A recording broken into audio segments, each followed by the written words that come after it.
This is genuinely insane. GM Tom Fitzgerald talking about potentially bringing back a former New Jersey Devil.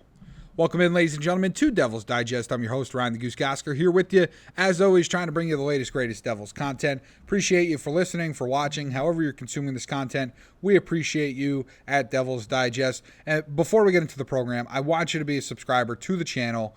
We need to hit our goal of 1,000 subscribers by opening night. We need your help. Hit that subscribe button, and let's get into the program.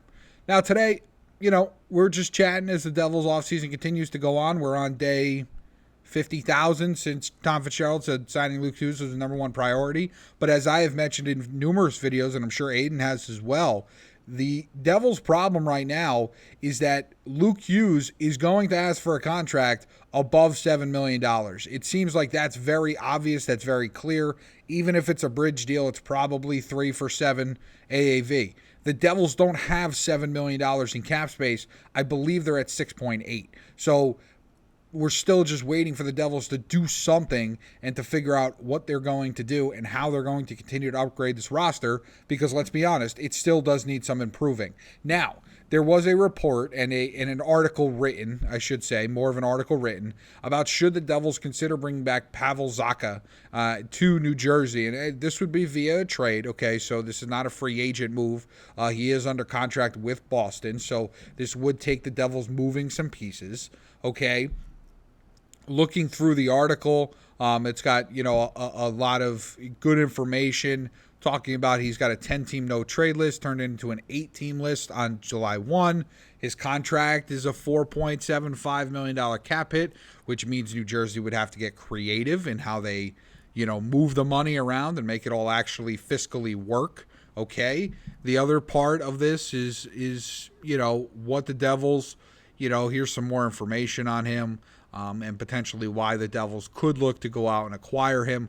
We'll get to his point totals in a little bit. But here in the article, they start talking about what it would actually take to get Pavel Zacha from Boston.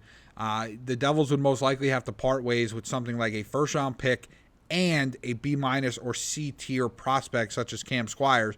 Again, that's just an example. It's not saying that's exactly who they would have to give up. The article then goes on to say it is a hefty price and many won't agree, but the Devils lost a trade that sent Zacha to Boston for Haula almost immediately.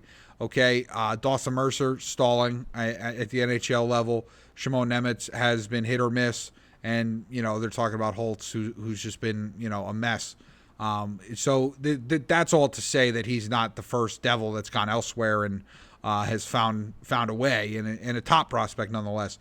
I'm not interested. I'm going to be completely honest with you, completely blunt with you. I'm not interested in this reunion. Again, $4.75 million cap hit to me is relatively high, okay? And I don't think you're getting that, in return. And the Devils would have to give up another first-round pick again. Now, again, you're in an all-in mode. The Devils are in a window in which, many fans believe that if they get the right pieces, they can win a Stanley Cup. The question I pose to you is Pavel Zacha that move, right? The reason you give up a first-round pick to get Jacob Markstrom is because you need a starting goaltender, okay? Pavel Zacha, to me, is not the guy going next to Jack Hughes. If that guy is available and that guy is going to upgrade your roster to the point of, man, they might be Stanley Cup contenders, then you part ways with your first-round pick. To me, you're not parting ways with your first-round pick for a guy like Pavel Zacha. And again, there's no disrespect to Pavel. It's just the reality of the situation. I'm not giving up a first-round pick for him. That's where I stand, and that's where I sit.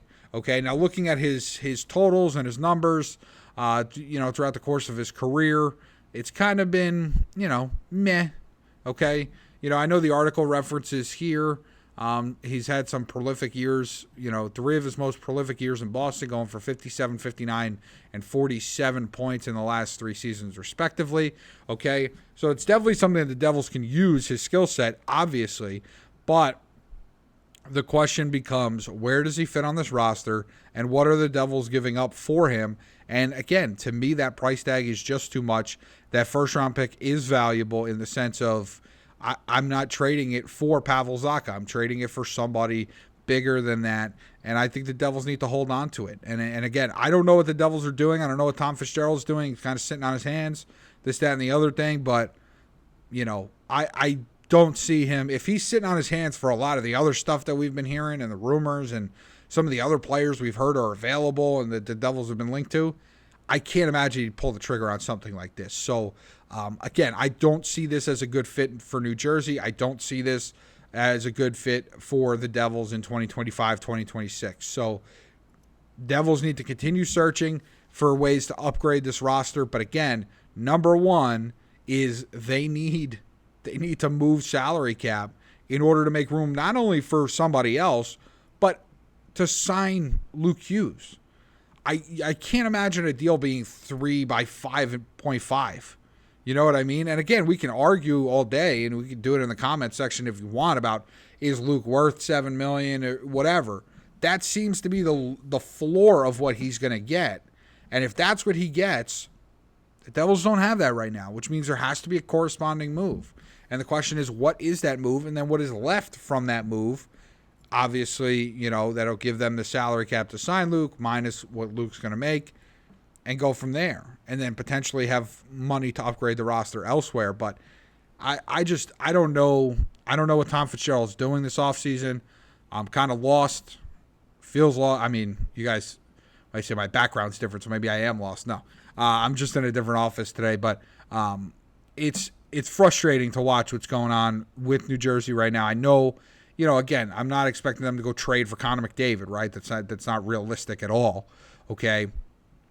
But, again, I go back to it. When you make the statement to the public that this team will look different, they were not good enough last year, it's not that different right now. And that is concerning heading into, as we get into August and into September when training camp starts and into October when the season starts. So it worries me, and this team, I feel like we're not living it up. Again, I know it's hard. I know right. We're talking about there's not even enough money for Luke Hughes. You're talking about trying to trade for some of these other guys. At the end of the day, there are teams that get in hard salary cap hard places, and some of them crinkle and crumble. Others find a way to get it done. And that's what the Devils need to do in order to continue to improve this roster. But in terms of Pavel Zacha, I am not going down that rabbit hole. But I'll let you, if you want to, in the comments, let me know. What do you think? Are you bringing Pavel Zacha back? Is it worth a look? What would you give up for him? Because, again, that price tag to me is just way, way too much as currently constructed. But I want to hear what you think. So leave us a comment. And, again, I want to thank you for listening, for watching Devils Digest. We appreciate you. Aiden and I both appreciate you guys in the community watching and listening to what we're doing. So we appreciate you, and we'll catch you next time on Devils Digest.